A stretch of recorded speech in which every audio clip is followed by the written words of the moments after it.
this is Sia and welcome to another video. Today we're doing another video reading Clockwork Chronicles Defender.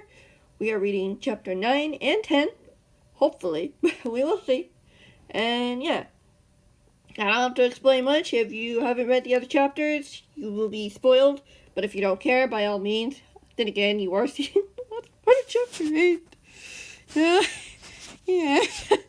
I just don't want you to start reading ahead, even though this can be listened to if you want. You don't have to watch the screen to know what's going on. You can just listen as well. So, yeah. Let's get right into it. Chapter 9. Liam tightened the straps of the elytra wings he'd been given from Jem's storage room as he looked up at the mid-morning sky. The sun was high, partly obscured by fluffy Columbus clouds. The stone tower rose above, contrasting against the bright blue and white. He could see Beat-Ups, Pearl, and Green work on the third floor of the tower, having finished the first two the day before. A part of him wished he could be up there with them, but he was tasked to keep watch. Apologies, I'm not sure what happened there. To make sure no one from Campbell's group tried to cause trouble. So far, everything appeared normal. He could see Green talking cheerfully with his friends, hearing his laughter as Liam smiled. Green had been more fortunate than he was dealing with nightmares the night before, thanks to Impulse helping him in the dream world. The hermit seemed much happier, much like his cheery, carefree self. You know how he is. Yeah. Liam's attention was redirected when he heard footsteps behind him. He glanced over his shoulder to see Josh walk up to him. "Morning. Did you sleep well last night?" Liam smiled in greeting at the boy, who wasn't much younger than him. "More or less, yeah. Much younger, much older. They're around the same age, let's just say." "More or less, yeah." Josh shrugged. "I had to deal with my brother snoring, though." Liam chuckled. "So, what brings you out here?" "Oh, nothing much," Josh replied hesitantly. I checked to see how Caden was doing, and let him know you were here." Liam nodded. "How is he?" "He's sitting up on his own, but still needs consistent doses of regen and instant healing." Josh shook his head. "Give him a couple of weeks at least, and he'll be back on his feet in no time." "He might not have a couple of weeks." Liam frowned, looking up to see Green hop down from the wall, disappearing from view. Campbell's quick attempts aren't working. No doubt he'll be looking to do something bigger. Josh sighed. "We're doing what we can." "I know," Liam nodded. "But even at our best, it might not be enough." Josh didn't say anything to that, watching the tower with Liam. After a few moments, he glanced over at the older boy. "So, how long have you been standing here, watching?" "About a couple hours or so," Liam said casually. "They have come down to check on things. They seem to be having a lot of fun up there." Josh mused, nudging Liam playfully in his on his uninjured arm. "I see you got the bandage off." "It wasn't a deep cut," Liam replied. "Just a scratch." Josh smiled, shaking his head. "I never imagined I'd ever be doing a mission with you, Liam." "Really?" Liam turned toward the younger boy with surprise. "We've only known each other for a few months." "4," Liam replied. "Excuse me. 4." Josh replied simply. 4 months. Luke and I came to the school after our home was attacked. Remember?" "I remember," Liam nodded. "You two had to go to the hospital wing for bandages." Josh smiled. "Yeah, and we got to meet 2 cool people there." "I don't know about that," Liam smirked. "No, really, both you and Lizzie were really nice and kind to us," Josh replied. "You answered all of our questions and told us some stories from your adventures." "Well, You were under bed rest until we could determine just how bad those injuries were, Liam blushed. I tell those stories all the time, to everyone. Still, you were there for us when we were lost and alone, when the only thing we had were each other. Josh shook his head. Luke wasn't so sure if we should trust the cause to help us. I'm honestly glad we did. And seeing the way that these hermits just trust you and listen to you, I admire that. Liam smiled. They're my friends. Someday I'm sure it'll be the same for you. Just takes time. Josh readjusted the elytra wings on his shoulders. Yeah, like learning to fly takes time. Oh yeah, I wasn't good at it first either. Liam laughed. We're not used to being so high up. It's scary. But it feels great. Josh grinned, looking up at the sky. So long as you're not being chased by people trying to kill you. Liam nudged the young boy. Hey! Josh chuckled, nudging him back. How many of them have wings? Hard to know for sure, Liam shook his head. There are infinite worlds where there are an infinite amount of material you can get. And Mr. A thought he'd be able to destroy all the Utippers? Josh smirked. It looks impossible the way you put it. It is possible, Liam frowned, looking up at the tower as he saw the 3 hermits on the wall again. Green was carefully putting some details in one of the windows, clinging to part of the wall so as not to fall. He wasn't thinking about that, though, as the memory flashed in his mind. His brother had told him something about a place that could affect all the world just by tampering or taking one artifact. Josh looked at him curiously. But how? You just need to know where to look. And Mr. A got very close once, Liam said firmly. Fortunately, he didn't get away with it, and we made sure he couldn't return. One of your secrets, huh? Josh smirked. Not my secret. Liam shook his head. Got it.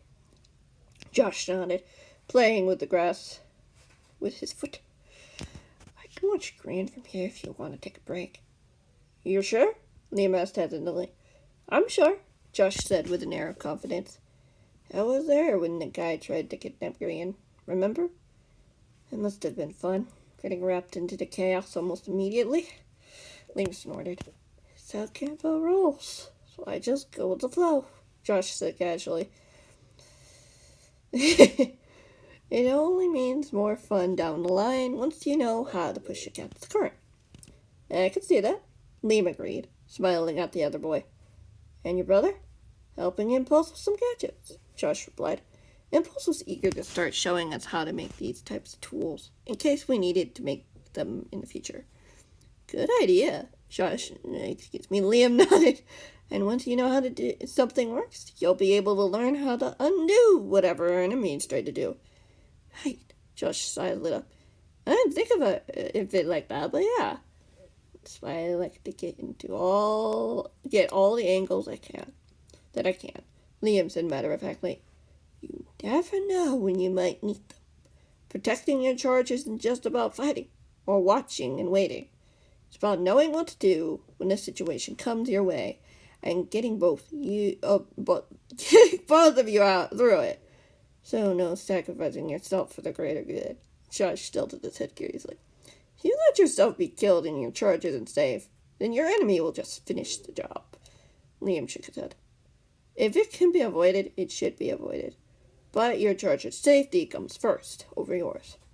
That's a good point, Josh replied, shielding his eyes as he looked up at the sky again. I think I got this from here. I won't let anything happen to Grian, I promise. I know you will, Josh. I never doubted that. Liam smiled, giving the boy a grateful nod as he headed toward the gem's base.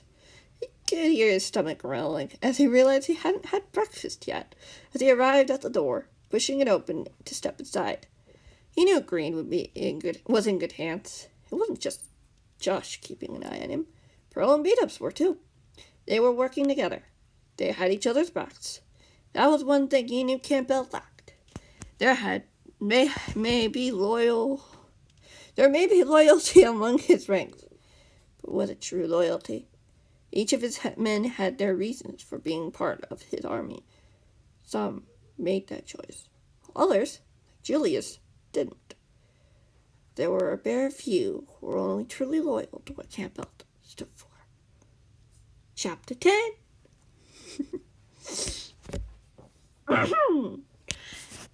The afternoon sun shone through the half-curtained window of the sleepover room.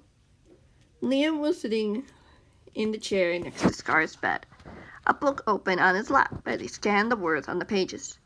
After eating some breakfast, he spent some time organizing some of the nearby chests, making sure everything was in order. It was far better to know where stuff was during a crisis than having to spend time looking for things. As a twist on,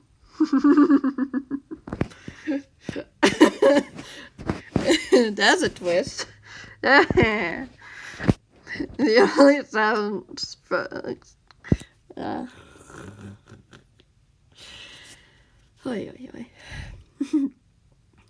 only sounds from the room he could hear were the crackle of torchlight and Scar's soft breathing. Caleb was in a room across from them, checking the camera systems again to ensure that no one unauthorized had access to them, just in case that was how Gerald had used them to know when Scar would be alone. At least, that's what Liam had figured.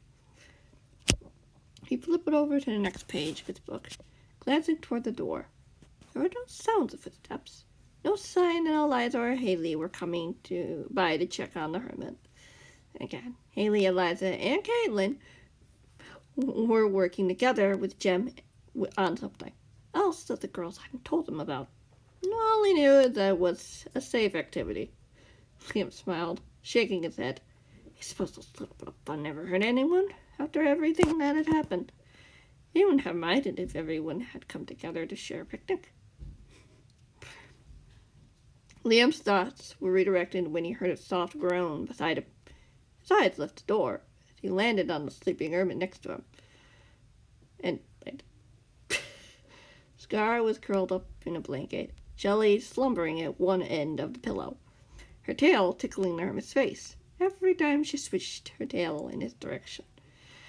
Every time it switched in its direction. That works too. That works too. Jelly was also sound asleep, soaking up the golden rays of sunlight on her gray and white fur. Eliza had told him Jelly had been found locked in one of the rooms the night before, and had waltzed over to Scar's bed, hopped on, and stayed by his side since. He wasn't even sure if the cat had even eaten yet today. Still, seeing the two of them sound asleep together brought warmth to the boy's heart. Both hermit and cat looked peaceful and content.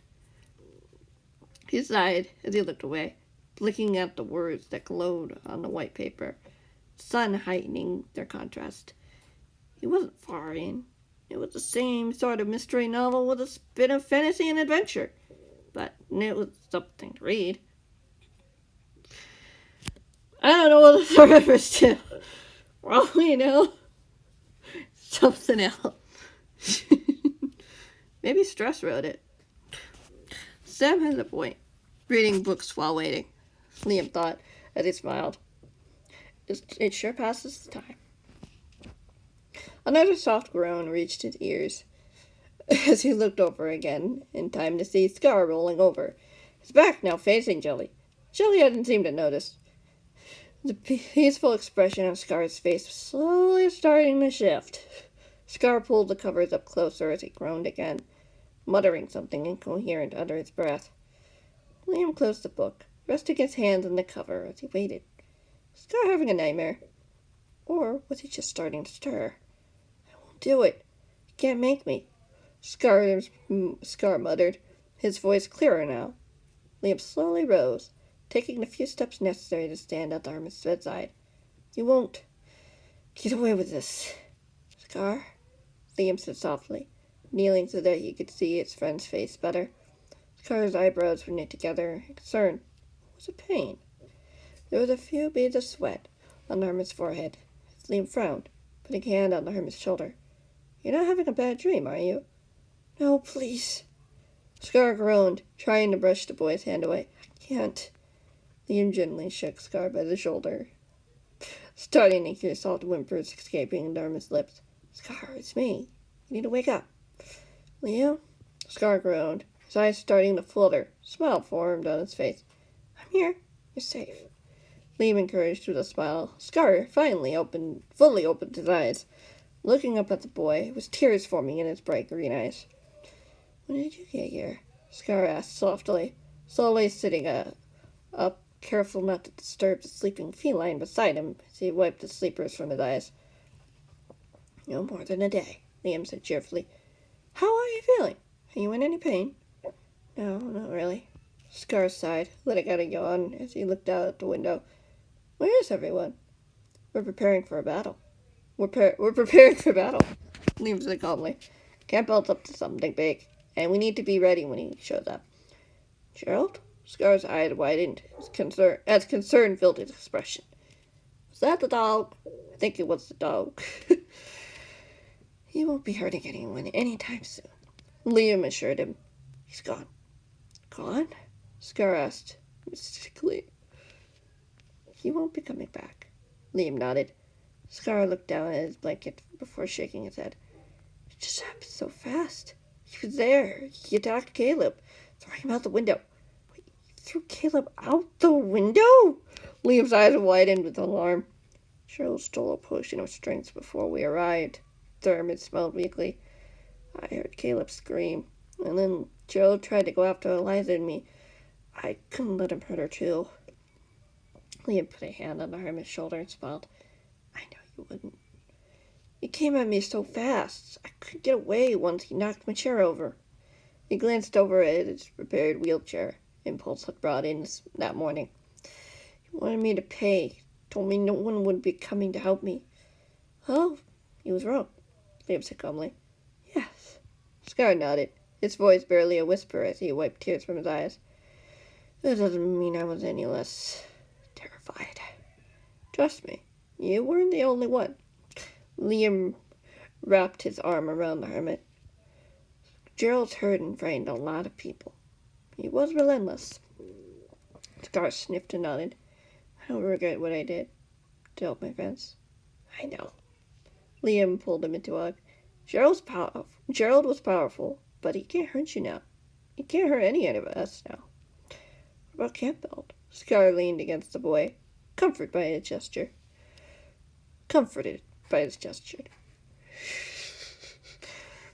Yeah, I don't know.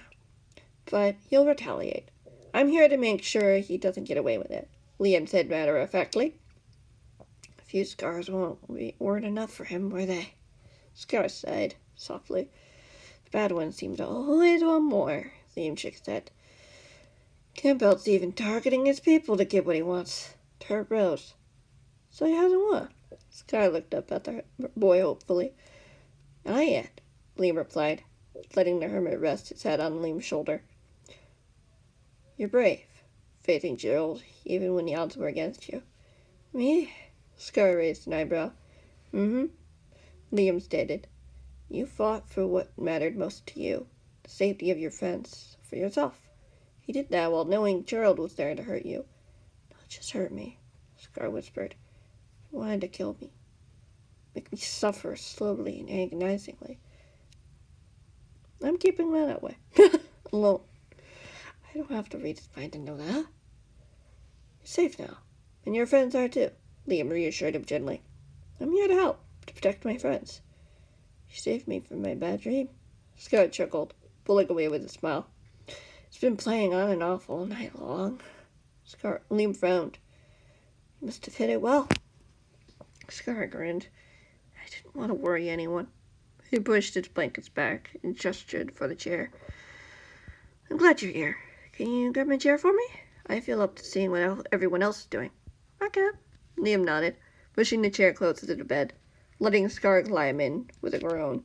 The hermit slipped on a shirt he'd grabbed from a nearby table, slipping it on before he strapped himself in the wheelchair as Jelly meowed. She's been there since this morning. She's probably hungry then. Come on, Jelly. Let's get you something to eat. Scar Scar said cheerfully as the cat stood, jumping down to the floor, walking with defiance toward the open door. Maybe she knew you needed company, Liam pondered, meeting its Sven's gaze. Scar grinned. Well, we shouldn't keep her waiting then. Let's go. He rolled across the room, heading out into the hall as Liam hurried to follow. The light was back in the hermit's eyes as he headed for the lift. Liam looking over his shoulder to make sure Caleb wasn't far. Sure enough, the boy was heading out of another room, having spotted. And that, my friends, is the end of this video and the 2 chapters of Clockwork Chronicles Defender. And yeah, let me know any of your thoughts and theories down in the comments below. And yeah, we'll see you in the next couple of chapters next week. We'll see. Probably next week. And yeah, bye.